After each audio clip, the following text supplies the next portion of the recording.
नमस्कार प्यारे साथियों, स्वागत है आपका एनसीईआरटी क्लासेस के ऑनलाइन प्लेटफॉर्म पर।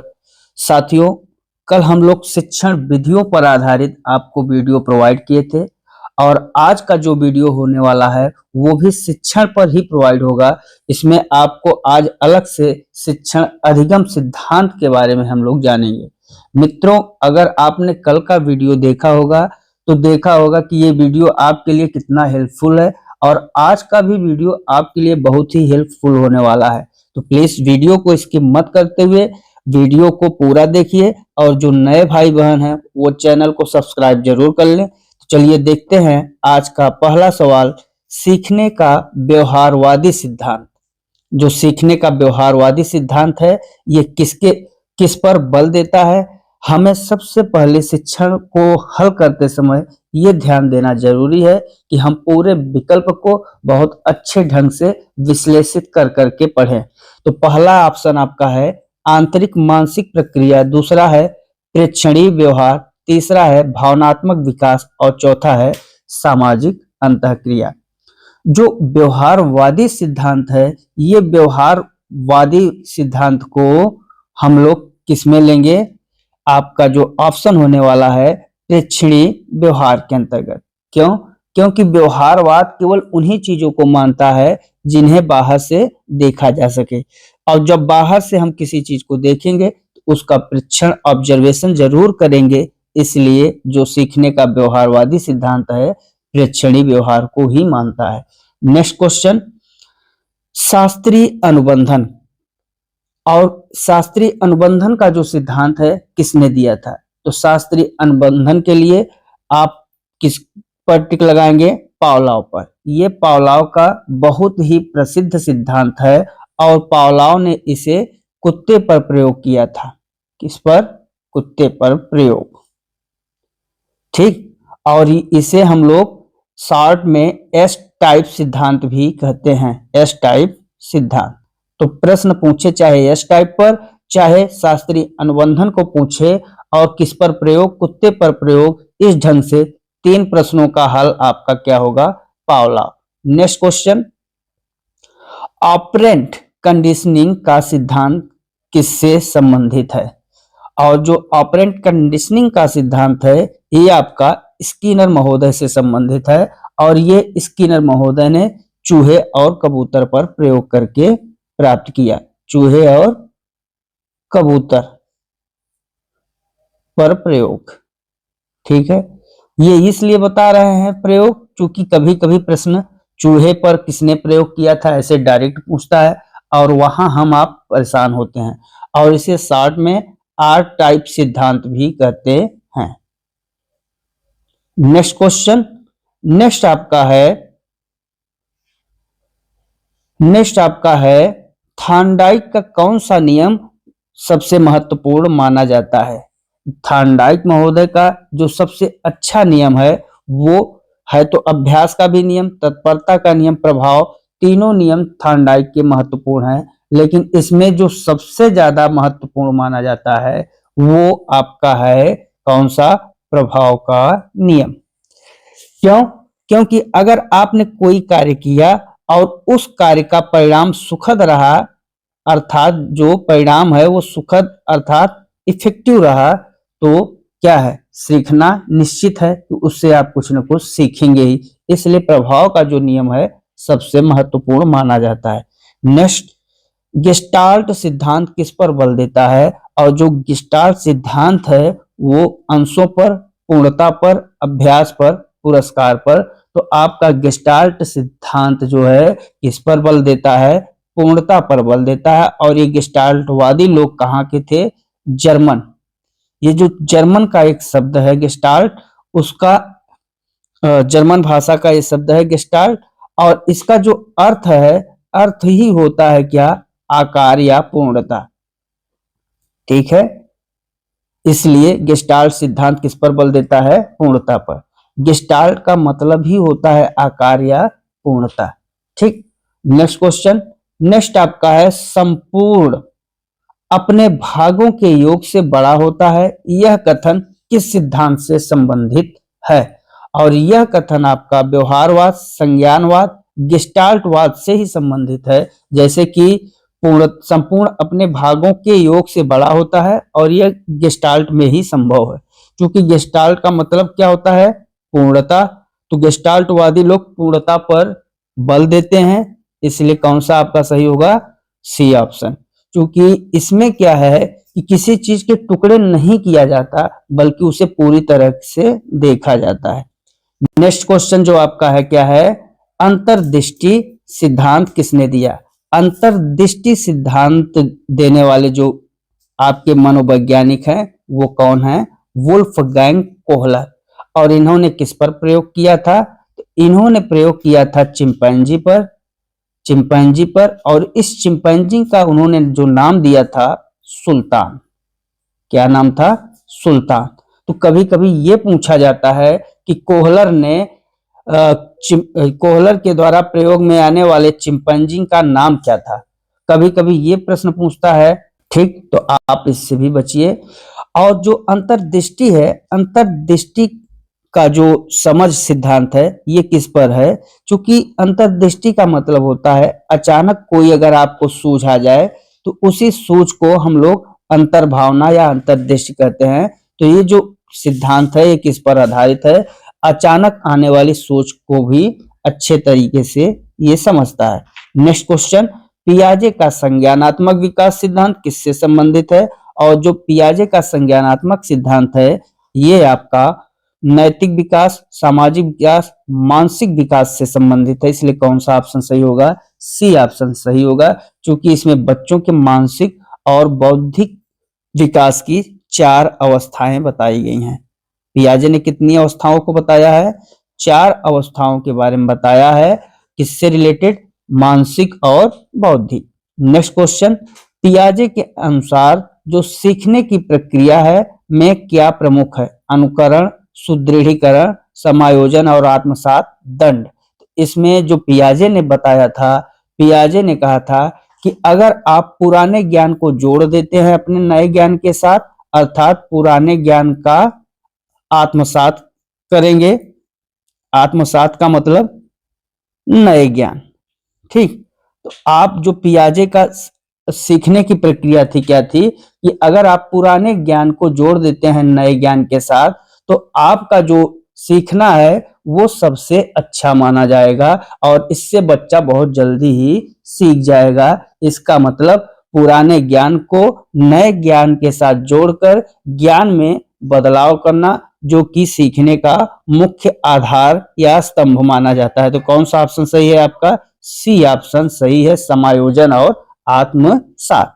नेक्स्ट क्वेश्चन, नेक्स्ट है वाइगॉस्की का सिद्धांत किस पर बल देता है? और जो वाइगॉस्की महोदय हैं इनके अनुसार बच्चा सामाजिक अंतःक्रिया करके सीखता है, अर्थात कौन सा ऑप्शन है?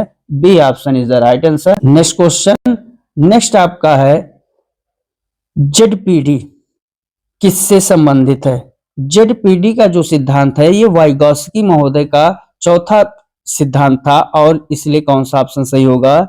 Option number C. ये जेडपीडी एक जोन है जो कि बच्चा खुद स्वयं मदद करके यहाँ तक पहुंचता है। ये जैसे मान लीजिए यहाँ पर बच्चा यहाँ से चलना चाहता है और इस जोन में पहुंच जाए तो अगर बाहर से कोई मदद कर रहा है तो वो दूसरा हो गया, लेकिन यहाँ पहुंचने के लिए बच्चा खुद से जो मदद कर रहा है वही आपका जेडपीडी कहलाता है। तो किससे संबंधित? वाइगॉस्की से। ब्रूनर का सिद्धांत किस प्रकार की सीख पर बल देता है? रटने पर कोई सिद्धांत बल नहीं देता, इसलिए जहां रटना आए आप ऑप्शन देखते ही तुरंत कट कर दीजिए। दूसरा है खोज अधिगम, और ब्रूनर का सिद्धांत खोज अधिगम के लिए ही प्रसिद्ध है। तो आपका जो ऑप्शन होगा कौन सा होगा? खोज अधिगम। चूंकि ब्रूनर महोदय खोज के ही समर्थक थे और इनके द्वारा जो कहा गया था कि छात्र जो है खुद नियम बनाकर खुद जोड़ते हुए नियम को खोजते हैं, तो उन्होंने छात्र पर बल दिया था कि छात्र एक वैज्ञानिक होता है और वो खुद नियम बनाता है। नेक्स्ट क्वेश्चन, नेक्स्ट आपका है ब्लूम का वर्ग। नेक्स्ट क्वेश्चन आपका जो है ब्लूम का वर्गीकरण किससे संबंधित है? पहला ऑप्शन कह रहा है शिक्षण विधि, दूसरा पाठ्यक्रम, तीसरा शैक्षिक उद्देश्य। तो जो ब्लूम है ब्लूम का जो वर्गीकरण है वो शैक्षिक उद्देश्य से संबंधित है और इसको इन्होंने 3 भागों में बांटा है। कितने भागों में? 3 भागों में। नेक्स्ट क्वेश्चन, नेक्स्ट आपका है ब्लूम के संज्ञानात्मक क्षेत्र का उच्चतम स्तर कौन सा है? ज्ञान, समझ, विश्लेषण या मूल्यांकन। तो इसमें जो है ब्लूम का संज्ञानात्मक क्षेत्र किस पर उच्चतम स्तर कौन सा है? वो आपका मूल्यांकन है, अर्थात कौन सा ऑप्शन? डी ऑप्शन सही है। ठीक है, नेक्स्ट क्वेश्चन, नेक्स्ट आपका है गैगने का अधिगम सिद्धांत। जो गैगने हैं उनका अधिगम सिद्धांत किस प्रकार का है? व्यवहारवादी, संज्ञानात्मक, सामाजिक और मिश्रित। तो गैगने का जो अधिगम सिद्धांत है उन्होंने 8 सोपान बताए हैं। कितने? 8 सोपान। और ये किससे संबंधित है? ये जो है आपका संज्ञानात्मक विकास से संबंधित है और संज्ञानात्मक सिद्धांत ये कहता है सरल से कठिन की ओर, सरल से कठिन की ओर। तो कौन सा सही है आपका? बी ऑप्शन आपका सही है, क्योंकि गैगने का अधिगम सिद्धांत 8 सोपान में बंटा हुआ है और ये प्रक्रिया संज्ञानात्मक विकास से संबंधित है और संज्ञानात्मक विकास में सरल से कठिन की ओर सारी प्रक्रियाएं होती हैं। नेक्स्ट क्वेश्चन क्या कह रहा है? कोहलर का अधिगम चक्र किस पर आधारित है? कोहलर प्रयोगात्मक अधिगम, रटने पर, अनुकरण और दंड। इसका जो उत्तर है आपका ए ऑप्शन होगा, क्योंकि यहाँ पर बच्चा क्या करता है? अपने अनुभव से ज्ञान प्राप्त करता है, अर्थात शिक्षक के द्वारा जो अनुभव दिया गया है उस अनुभव को अपने ज्ञान के साथ जोड़कर प्रयोग करता है, इसलिए ए ऑप्शन आपका सही होगा। नेक्स्ट क्वेश्चन, मानवतावादी सिद्धांत किस पर बल देता है? दंड पर, पुरस्कार पर, आत्मविकास पर और अभ्यास पर। तो जो मानवतावादी सिद्धांत है आत्मविकास पर बल देता है, इसलिए कौन सा ऑप्शन सही होगा? सी ऑप्शन सही होगा। मानवतावाद का मतलब ही होता है मनुष्य की गरिमा, स्वतंत्रता या उसकी क्षमता का विकास होना। नेक्स्ट क्वेश्चन आपका क्या है?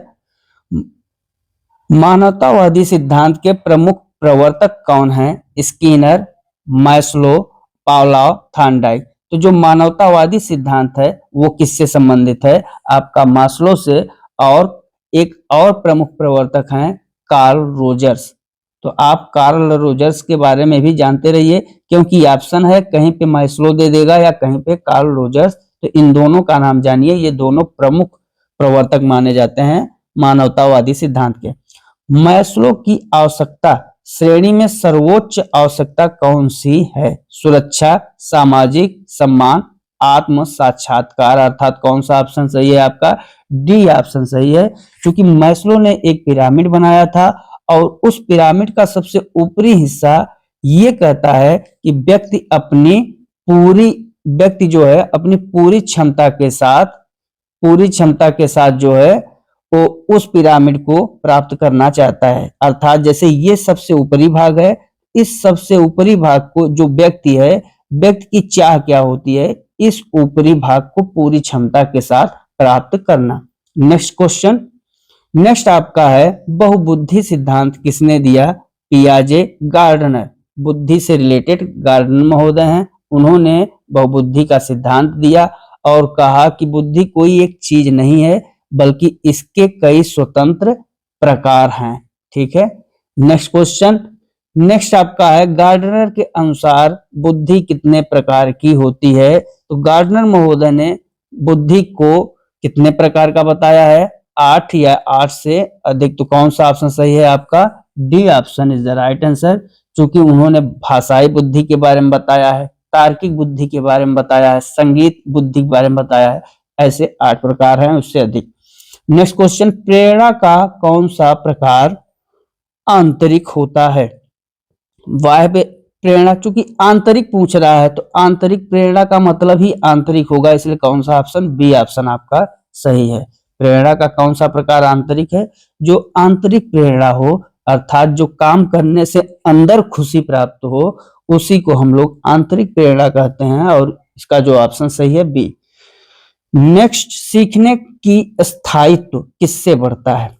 सीखने का स्थायित्व तो अगर बढ़ने की बात करें तो ए ऑप्शन में दंड, जो कि बिल्कुल गलत है। सीखना अभ्यास से बढ़ता है, बिल्कुल सही है। भय या दबाव से सीखना आप सीख ही नहीं पाएंगे, इसलिए आपका 3 ऑप्शन तो ऐसे ही कट गया, बचा आपका बी ऑप्शन, वही सही है। नेक्स्ट क्वेश्चन क्या कर रहा है, नेक्स्ट आपका है रचनावाद सिद्धांत किस पर बल देता है। और रचनावाद सिद्धांत जो है शिक्षक केंद्रित होता है या छात्र केंद्रित, बिल्कुल छात्र केंद्रित होता है रचनावाद।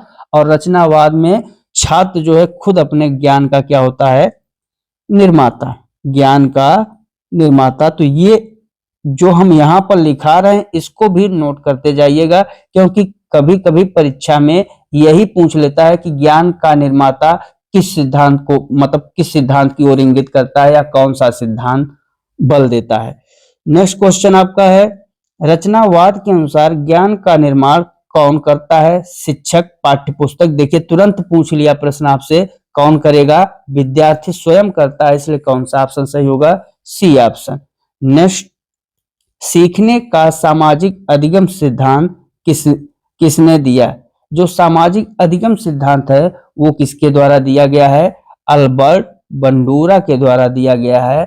और इसमें उन्होंने, बंडूरा ने कहा है कि हम दूसरे को देखकर भी कभी कभी सीखते हैं, अर्थात इसका जो कोटेशन लाइन है, हम दूसरे को देखकर सीखते हैं। तो इसको भी रटे रहिएगा, सीखते हैं। नेक्स्ट क्वेश्चन, नेक्स्ट आपका है अनुकरण किस सिद्धांत का मुख्य तत्व है। व्यवहारवादी सामाजिक अधिगम, बिल्कुल आपका बी ऑप्शन सही है, क्योंकि अनुकरण का मतलब ही होता है एक दूसरे का अनुकरण करना, और ये किस पर बल देता है, सामाजिक अधिगम पर। नेक्स्ट आपका है शिक्षण का सबसे प्रभावी सिद्धांत कौन सा माना जाता है। एक ही सिद्धांत है, बिल्कुल गलत हो जाएगा। व्यवहारवादी नहीं, शिक्षण का सबसे प्रभावी सिद्धांत है संज्ञानात्मक। हाँ, थोड़ा सही लग रहा है, लेकिन पूर्ण रूप से हम इसे सही नहीं मानेंगे जब तक डी ऑप्शन को नहीं देखेंगे। परिस्थिति अनुसार मिश्रित, तो सी से अच्छा डी ऑप्शन है, इसलिए हम इसको कौन सा विकल्प मानेंगे, डी ऑप्शन मानेंगे। शिक्षण का जो सबसे प्रभावी सिद्धांत है, अगर आप परिस्थिति के अनुसार अलग अलग सिद्धांतों को जोड़ देंगे तो सबसे बेहतरीन परिणाम देगा, इसलिए कौन सा सही ऑप्शन होगा, डी ऑप्शन सही होगा, परिस्थिति अनुसार मिश्रित सिद्धांत। नेक्स्ट क्वेश्चन, सीखने में प्रतिपुष्टि का क्या महत्व है। प्रतिपुष्टि का महत्व देखना है, और ए ऑप्शन कह रहा है भ्रम बढ़ाना, बिल्कुल गलत। सुधार में सहायक, दूसरा दंड देना, और तीसरा निष्क्रियता। तो ये तीनों ऑप्शन आपके गलत हो जाते हैं। सुधार में सहायक होता है जो सीखना में प्रतिपुष्टि का फीडबैक का मतलब होता है कि अगर हम फीडबैक देंगे तो हमारी जो कमियां हैं उसमें सुधार करने के तरीकों का पता चलेगा। क्योंकि अगर किसी व्यक्ति ने हमारे बारे में कहा कि ये चीज आप यहाँ गलत कर रहे हैं, इसीलिए जब हम आपसे कहते हैं कमेंट में अपनी राय जरूर व्यक्त करिएगा, इसका मतलब ही यही होता है कि आपके द्वारा जो बताया जाएगा कमेंट में और हमारी गलती है तो हम उसे सुधार करेंगे, यही प्रतिपुष्टि का उदाहरण है। नेक्स्ट आपका है मूल्यांकन का उद्देश्य क्या है। डर पैदा करना, बिल्कुल गलत। अंक देना भी गलत है। सीखने में सुधार, तुलना करना। यहाँ पर तुलना करना से संबंधित नहीं होना चाहिए, क्योंकि मूल्यांकन का मुख्य उद्देश्य क्या होता है, सीखने में सुधार। तो कौन सा ऑप्शन सही, सी ऑप्शन सही है। सतत एवं व्यापक मूल्यांकन किस पर बल देता है।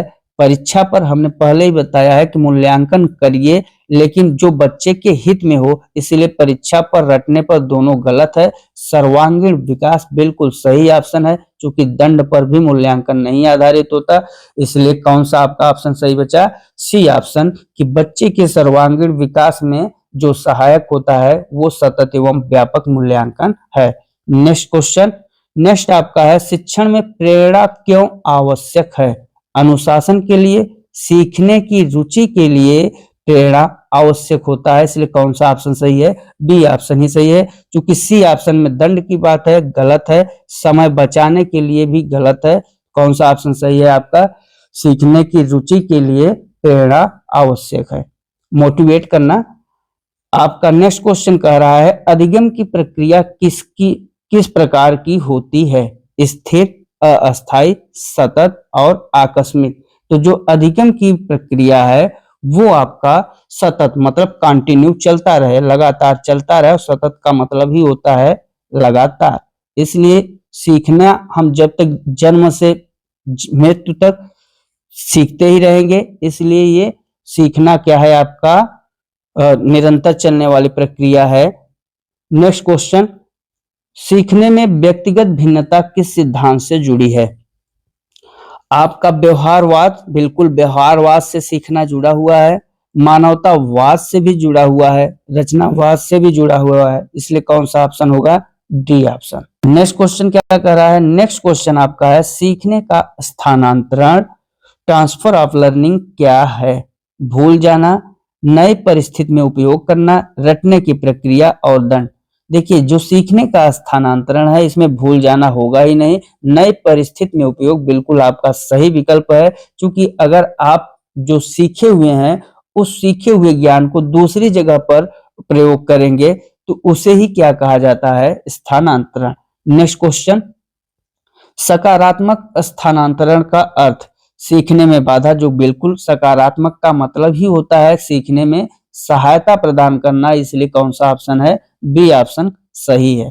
नेक्स्ट आपका शिक्षण का उद्देश्य क्या है? देखिए केवल आ जाए हम तुरंत कट करेंगे। ज्ञान का विकास, शिक्षण का उद्देश्य ज्ञान का विकास नहीं, ज्ञान का विकास तो होता ही है, उसके साथ साथ व्यक्तित्व का भी विकास होना चाहिए। इसलिए बी और सी दोनों सही हैं। अभी मैं इसको यहाँ गलत काट देता, लेकिन मैंने डी में देखा बी और सी दोनों है, इसलिए ज्ञान का विकास और व्यक्तित्व का विकास दोनों बिल्कुल सही है। तो कौन सा ऑप्शन आपका सही है?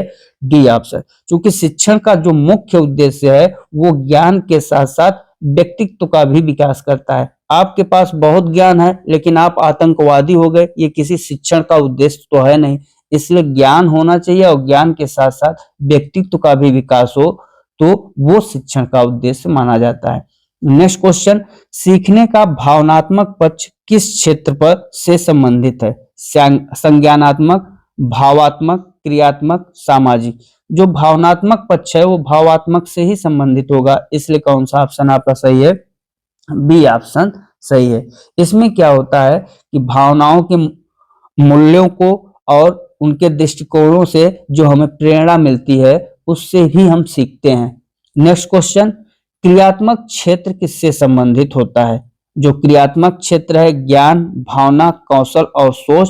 तो क्रियात्मक का मतलब होता है कि हम क्रिएटिविटी के माध्यम से सीखें, अर्थात प्रयोग कर करके सीखें। इसलिए किस पर बल देगा? कौशल पर बल देगा।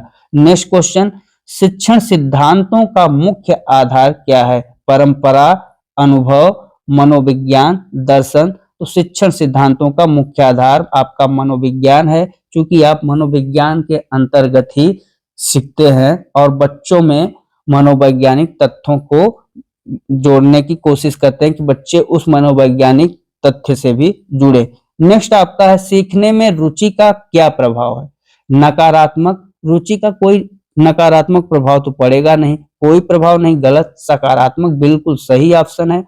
रुचि का कौन सा प्रभाव पड़ता है? सकारात्मक प्रभाव पड़ता है, क्योंकि अगर जिस विषय में आपका इंटरेस्ट होगा, रुचि होगी, वहां पर ध्यान स्वयं केंद्रित हो जाता है और सीखने में तेजी आती है, वृद्धि होती है सीखने में।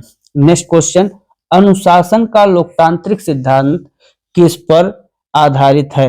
अनुशासन का जो लोकतांत्रिक सिद्धांत है दंड पर, बिल्कुल गलत। भय, देखिए अनुशासन होना जरूरी है लेकिन उसमें दंड, भय और दबाव ये तीनों नहीं होने चाहिए। अनुशासन में सहयोग की भावना होनी चाहिए। इसलिए कौन सा ऑप्शन सही है? C option. नेक्स्ट आपका है सीखने का सर्वोत्तम वातावरण कैसा होना चाहिए? भय युक्त बिल्कुल, दबाव युक्त बिल्कुल गलत, कठोर युक्त भी नहीं होना चाहिए, प्रेरक युक्त होना चाहिए। उससे क्या होगा, अगर कोई आपको प्रेरणा देता है तो उस वातावरण में आप बहुत अच्छे से सीख जाते हैं। तो इसलिए कैसा वातावरण होना चाहिए? जहां बच्चा बिना डर के सवाल पूछ सके और अपने प्रयोग को कर सके। तो कौन सा सही होगा? सी ऑप्शन सही। नेक्स्ट क्वेश्चन, शिक्षण में आईसीटी का उपयोग किस सिद्धांत से मेल खाता है?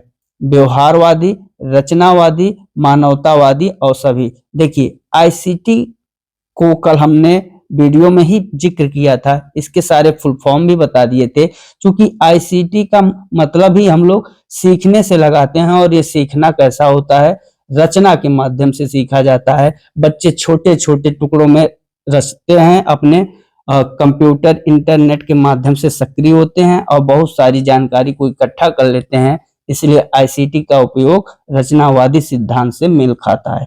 नेक्स्ट आपका है, सीखने में समस्या समाधान किस सिद्धांत से जुड़ा हुआ है। और ये कल के वीडियो का रिपीटेड क्वेश्चन है, इसलिए हम आपको इसका पूरा व्याख्यान नहीं देंगे, डायरेक्ट उत्तर ही बता देंगे, गेस्टाल्टवाद।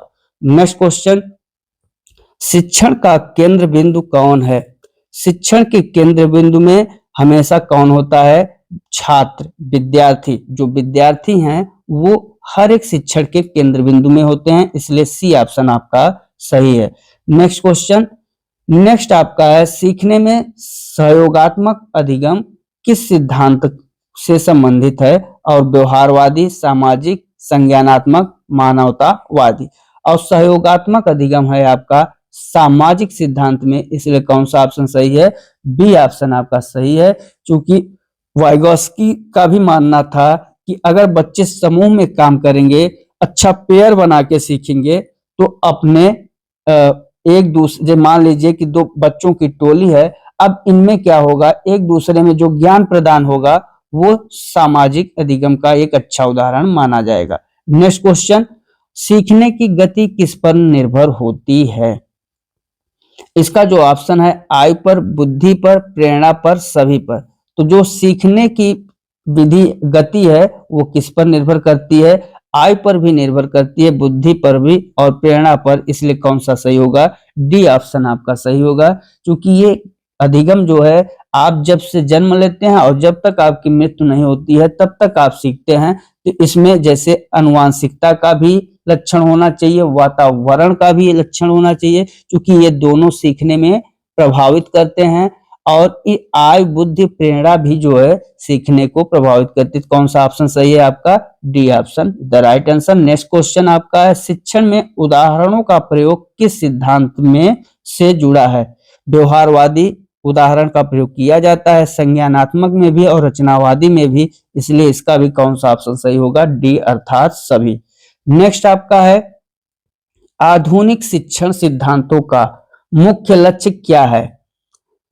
रटंत ज्ञान बिल्कुल गलत, परीक्षा उत्तीर्ण ये भी गलत, सक्रिय अधिगम जो कि आपका सही उत्तर है। क्योंकि आधुनिक शिक्षण सिद्धांत जो है, इसमें छात्र को निष्क्रिय श्रोता से सक्रिय खोजी बनाना होता है। हमारा जो है, क्योंकि जो हमारे छात्र हैं वो हमेशा निष्क्रिय रूप में होते हैं, और इसमें हम आधुनिक शिक्षण के माध्यम से ये सोच रहे हैं कि छात्र हमारा निष्क्रिय से सक्रिय हो जाए और स्वयं खोज करे, और स्वयं खोज करके एक वैज्ञानिक सोच का उदाहरण प्रस्तुत करे।